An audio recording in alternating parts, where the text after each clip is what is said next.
Ghaziabad station पर train से उतरते हुए मैं बहुत तनाव महसूस कर रहा था।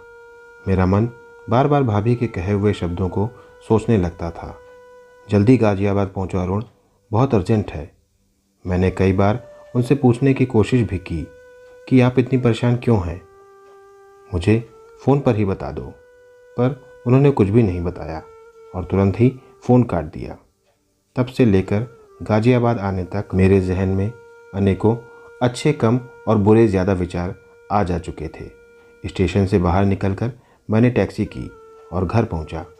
मैं जल्दी से टैक्सी का भाड़ा देते हुए घर के अंदर पहुंचा और अंदर देखा कि माँ, पिताजी, भैया, भाभी और उनकी बेटी शालिनी एक साथ बैठकर किसी बात पर हंस रहे थे।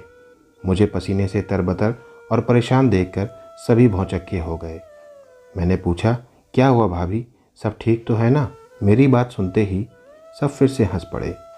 तब मेरी समझ में आया कि मैं इन सब के मजाक का शिकार बन चुका हूँ। मुझे उन सब की हंसी पर बहुत गुस्सा आ रहा था, पर मैं कुछ कहता उससे पहले ही नीलम भाभी ने बड़े प्यार से बोला, नाराज़ मत होना अरुण, असल में मम्मी पापा सभी यहाँ होली के लिए आ रहे थे, तो हमें तुम्हारी ही कमी महसूस हो रही थी, तो तुम्हें भी बुला लिया। अब शायद अगर यूं ही बुलाते तो तुम समय ना निकाल पाते, इसलिए हम सब ने मिलकर यह नाटक किया। भाभी की बातें सुनकर मेरी मुस्कान छूट गई और इससे ज़्यादा मैं वहाँ ना तो कुछ कर सकता था और ना ही किसी से कुछ कह सकता था, क्योंकि कहीं ना कहीं भाभी भी सही कह रही थी।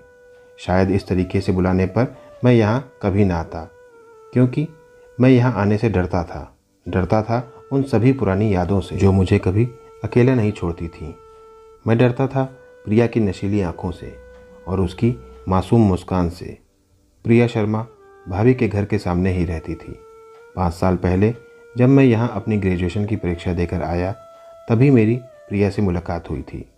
गोरा रंग, बड़ी बड़ी हिरनी सी आँखें, कसा हुआ भरा बदन और उस पर उसके रेशमी काले बाल जो कि उसकी कमर तक आते थे और उसकी खूबसूरती में 4 चांद लगाते थे। प्रिया को मैंने जब पहली बार ही देखा था, तभी मैं उससे प्यार कर बैठा था।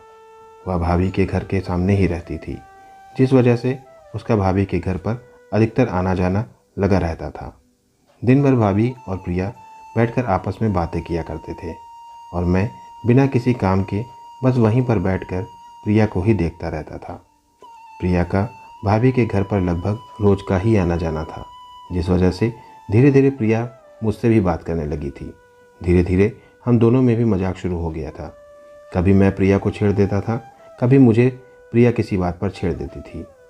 असल में घर के सभी सदस्य किसी भी काम को करने से पहले मुझसे एक बार सलाह जरूर लेते थे, इसलिए धीरे धीरे लोगों ने मुझे सलाहकार भी बुलाना शुरू कर दिया था।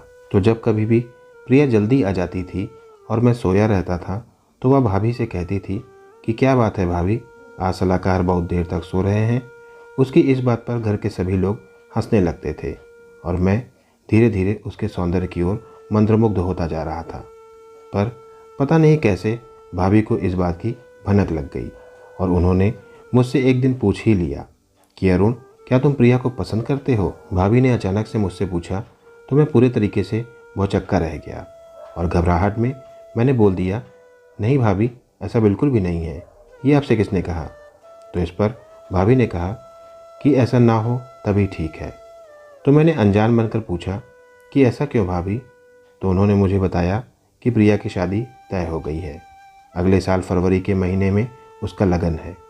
भाभी की यह बात सुनकर मेरा मन अंदर ही अंदर दुखी हो गया कि मेरा प्यार शुरू होने से पहले ही खत्म हो चुका था।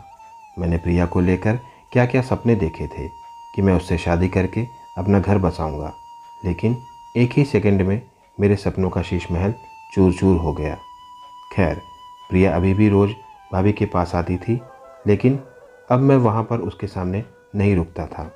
मैं यही प्रयास करता था कि प्रिया से मेरा आमना सामना ना हो, लेकिन मैं उससे जितना दूर भागने की कोशिश करता था, वह उतना मेरे करीब आने की कोशिश करती थी, मुझसे बात करने की कोशिश करती थी, मेरे साथ हंसने बोलने की कोशिश करती थी। मेरा दिमाग तो उससे दूर जाने को कहता था, पर न चाहते हुए भी मेरा दिल उसी के इर्द गिर्द रहने को कहता था। मेरे लिए यह किसी विडंबना से कम नहीं था। मेरे ग्रेजुएशन का रिजल्ट आ चुका था और मैंने एमकॉम के लिए कानपुर के एक कॉलेज में एडमिशन ले लिया था और अब मुझे जल्द ही अपना कॉलेज ज्वाइन करना था।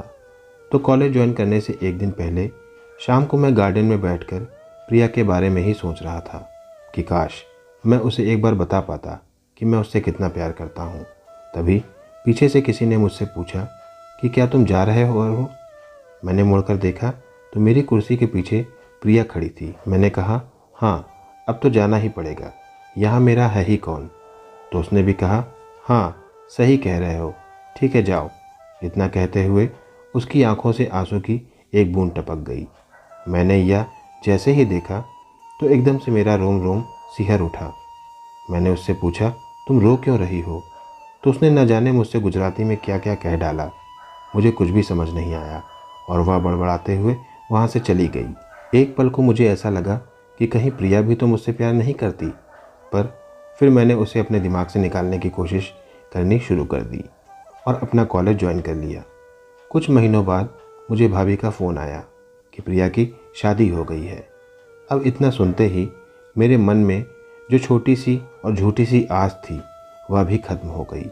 भाभी की यह बात सुनकर मैं उस रात बहुत रोया और बार बार अपने दिल को यही समझाता रहा कि प्रिया मेरे नसीब में नहीं है। और फिर दिन ऐसे ही गुजरते गए।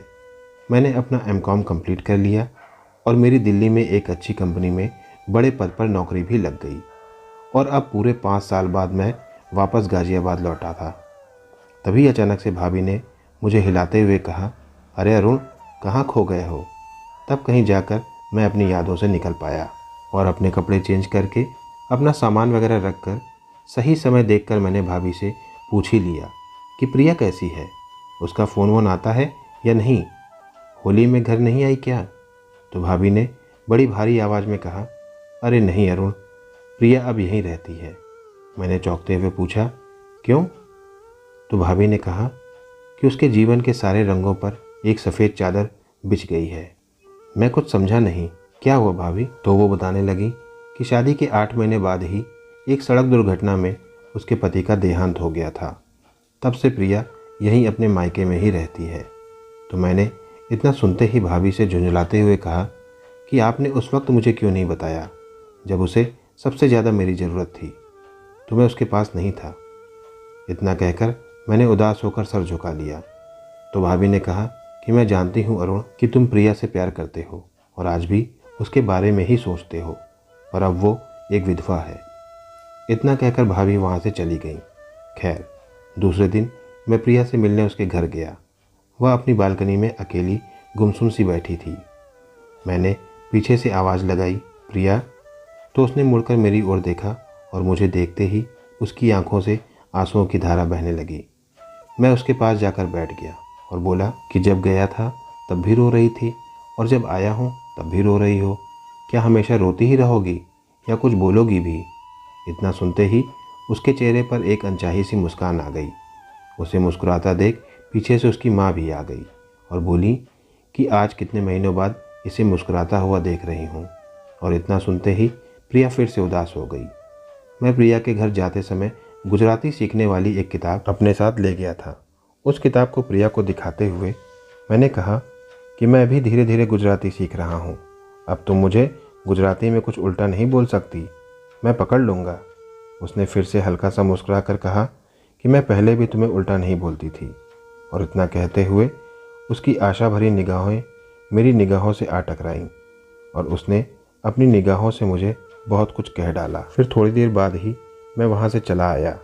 अगले दिन भैया भाभी ने ताजमहल घूमने का प्लान बनाया। मैंने बोला कि गाड़ी तो जा ही रही है तो प्रिया को भी साथ ले लीजिए, उसका मूड भी थोड़ा फ्रेश हो जाएगा। भाभी ने प्रिया से बात की पर प्रिया ने इनकार कर दिया। फिर भाभी ने थोड़ा ज़ोर ज़बरदस्ती करने पर प्रिया मान गई। ताजमहल पहुंचकर हम लोग 2-2 के ग्रुप में ताजमहल देखने लगे। प्रिया मेरे साथ ही थी। कुछ समय बिताने के बाद प्रिया ने मुझसे पूछा कि तुमने अभी तक शादी क्यों नहीं की? तो मैंने कहा कि मैं भूल गया था। इतना सुनते ही प्रिया मुस्कुराने लगी और बोली, सच सच बताओ, मजाक मत करो। मैंने कहा कि तुमने भी तो नहीं की। इतना सुनते ही प्रिया ने एक असमंजस भरे स्वर में मुझसे कहा कि तुम शायद भूल रहे हो कि मैं एक विधवा हूँ। तो मैंने प्रिया की इस बात को सिरे से झटकते हुए कहा कि तुम एक पढ़ी लिखी लड़की हो। महज 8 महीने ही बिताए हैं तुमने अपने पति के साथ और तुम्हें लगता है कि अब तुम्हारा जीवन खत्म हो गया है। ये सफ़ेद लिबास और ये आंसू ही तुम्हारे गहने हैं। नहीं प्रिया, नहीं। इस धरती पर केवल तुम ही ऐसी नहीं हो जिसके साथ इतनी बड़ी अनहोनी हुई है।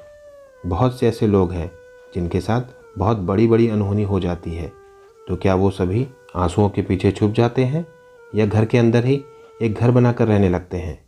नहीं, वो सभी उठते हैं और एक बार फिर से अपने नए जीवन की शुरुआत करते हैं।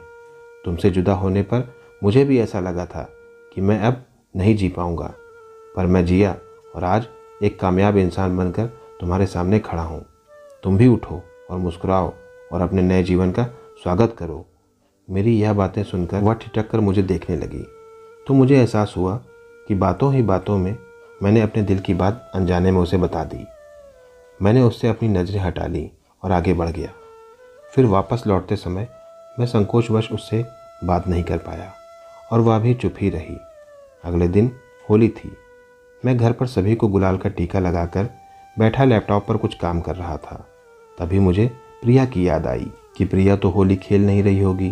तो न जाने मेरे दिमाग में क्या सूझा, मैंने अपने गार्डन से गुलाब के बहुत सारे फूल तोड़ लिए और उन सभी फूलों की पंखुड़ियों को भी अलग अलग कर लिया और उन्हें एक पन्नी में भरकर प्रिया के घर चला गया। प्रिया के माता पिता से मिलने के बाद मैं ऊपर छत पर गया। वहाँ प्रिया सफ़ेद सूट पहने एक कोने में कुर्सी लगाए गुमसुम सी बैठी अपनी यादों में खोई थी। मैंने पीछे से पहुंचकर प्रिया को आवाज़ लगाई और हैप्पी होली बोलते हुए ही मैंने उसके ऊपर सभी गुलाब की पंखुड़ियों को फेंक दिया। फूलों की होली देखकर प्रिया फिर से मुस्कुरा उठी और उसने चौंक कर कहा, यह क्या कर रहे हो अरुण? मैं एक विधवा हूँ और रंगों से मेरा अब दूर दूर तक कोई भी नाता नहीं है। तो मैंने प्रिया से कहा कि रंगों से इतना प्यार करने वाली लड़की रंगों को छोड़ सकती है, पर रंग ऐसे लोगों का साथ कभी नहीं छोड़ते। प्रिया इससे पहले कि कुछ समझ पाती, मैंने अपनी जेब से गुलाल का एक पैकेट निकाला और प्रिया की तरफ बढ़कर उसकी मांग गुलाल से भर दी और बोला कि प्रिया, मैं तुम्हें एक बार खो चुका हूँ, अब दोबारा खोने की मुझ में हिम्मत नहीं है। वैसे तुम बताओ, तुम्हें यह लड़का पसंद है या इसमें कोई कमी है? अगर कोई कमी है तो तुम इसे ठोक पीट कर सही कर देना। मेरे इतना कहते ही प्रिया की आंखों से खुशी के आंसू बहने लगे और साथ ही साथ चेहरे पर मुस्कान की छटा बिछा गई और वो अच्छा सलाहकार कहते हुए मेरे सीने से लग गई। तो मैंने भी उसे अपनी बाहों में भरते हुए एक उज्जवल भविष्य का विश्वास दिलाया। कुछ महीनों बाद हमारी शादी हो गई और अब हमारी एक बेटी भी है। प्रिया की ज़िंदगी फिर से एक बार रंगीन हो गई। प्रिया अब पहले की ही तरह खुश रहने लगी है। तो दोस्तों, यह कहानी यहीं पर समाप्त होती है। इस कहानी के विषय में आपकी जो भी राय हो हमें कमेंट सेक्शन में कमेंट करके ज़रूर बताएं।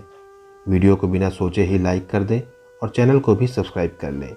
पास ही दी गई बेल आइकन को प्रेस करके उसे ऑल पर ज़रूर सेट कर लें ताकि मेरी आने वाली सभी वीडियोस के नोटिफिकेशन और सभी कहानियों के नोटिफिकेशन सबसे पहले आप तक पहुंच सके।